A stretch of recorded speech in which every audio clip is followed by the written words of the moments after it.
High guys, আমি Sanchali. Welcome back to my channel. কেমন আছো সবাই? আশা করি সবাই খুব ভালো আছো। আর আজকের ভিডিওটা আমি এখান থেকেই শুরু করলাম।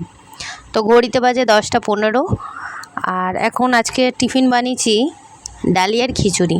তো সপ্তাহে যেমনি আমি রুটি তরকারিটাও করি প্রত্যেক দিন, তেমনি একদিন রাখি ডালিয়ার খিচুড়িটা করার জন্য। একদিন ডালিয়ার খিচুড়ি করি, একদিন চাউমিন করি, একদিন রুটি তরকারি করি, ঘুরিয়ে ফিরিয়ে এই টিফিনটা বানাই।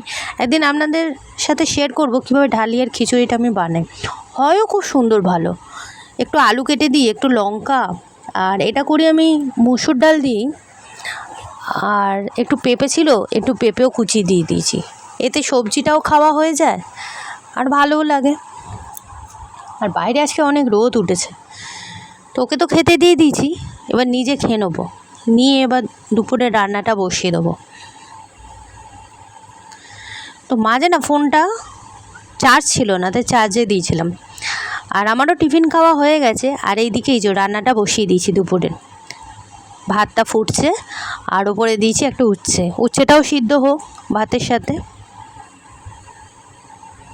ভাতটা হয়ে আসলে ফ্যানটা ঝাড়াবো, আর একটু হবে।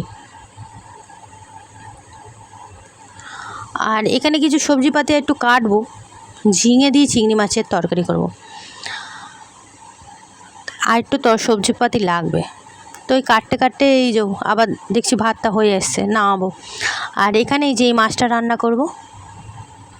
তো আজকের বড় করে ভিডিও আমি করছি না, ছোট করে ভিডিও আপলোড করছি।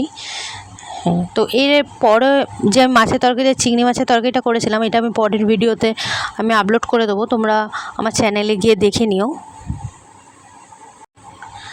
আর আজকের এখন বানাচ্ছি পাট শাক দিয়ে ডাল, সেটাই তোমাদের সাথে শেয়ার করছি। এখন একটু মেঘলা হয়েছে আর কি। এই পাশের জমিতে না কি একটা ওষুধ দিয়েছে, যার জন্য গাছগুলো সব মরে গেছে। আর তার পাশের জমিটায় গাছপালাগুলো দেখুন সবুজ হয়ে আছে, তাই না? কিছু একটা ওষুধপালা দিয়েছে, যার জন্য গাছপালাগুলো মরে গেছে। ভাতটাও হয়ে এসছে, ফ্যানটা আবার উতলে যাবে, তাই জন্য বন্ধ করে দিলাম এই আর কি। তো এই যে পাট শাক দিয়ে ডাল করব। তো পাট শাক দিয়ে ডালটা আমি ফোনে অনেকবার দেখলাম যে কীভাবে করে। আমি না কোনো দিন করেই নি, এটা ব্যাপারটা হচ্ছে এইখানে।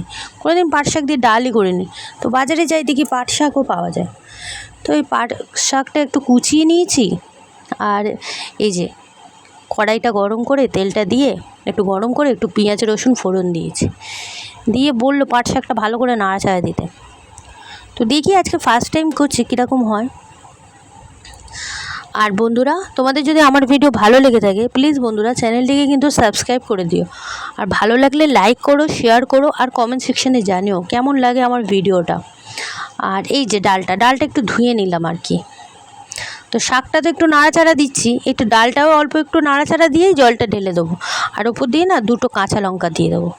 দিয়ে একটু সিদ্ধ হতে থাকুক, ততক্ষণ সবজিপাতিগুলো কাটি। তো আজকে রান্না করেছিলাম ভাত, পাট শাক দিয়ে ডাল, উচ্ছে সিদ্ধ, আর মাছের ঝাল, আর ঝিঙে আলু দিয়ে চিংড়ি মাছের তরকারি। তো আজকে শেয়ার করলাম খালি ভাত আর ডালটাই। আর নেক্সট ভিডিওতে আমি শেয়ার করে দেবো ওই ঝিঙে আলু দিয়ে চিংড়ি মাছের তরকারি আর মাছের তরকারিটা। তো তোমরা ওখান থেকে দেখে নিও আমার চ্যানেলে গিয়ে। তো আজকে ফার্স্ট টাইম ডালটা করছি, দেখি কীরকম লাগে আর কি। তো একটু নুন দিয়ে দিলাম, আর একটু হলুদও দিয়ে দেবো, আর একটু বেশি করে জল দিয়ে দিই। একটু এটা সিদ্ধ হতে থাকবো, আর ততক্ষণ সবজিপাতিগুলো কাটতে থাকি। শাকটা মনে হচ্ছে বেশি লাগছে, শাকটা একটু অল্প দিলেই ভালো হতো, তাই না? আর এই যে 2টো লঙ্কা দেবো, তো ভুলেই যাচ্ছি খালি। এই যে 2টো চেরা কাঁচা লঙ্কা দিয়ে দিলাম। ততক্ষণ সিদ্ধ হতে থাকুক। আর আজকের ভিডিওটা আমি এখানেই শেষ করছি। ভালো লাগলে লাইক করো, শেয়ার করো, আর সাবস্ক্রাইব করে দিও।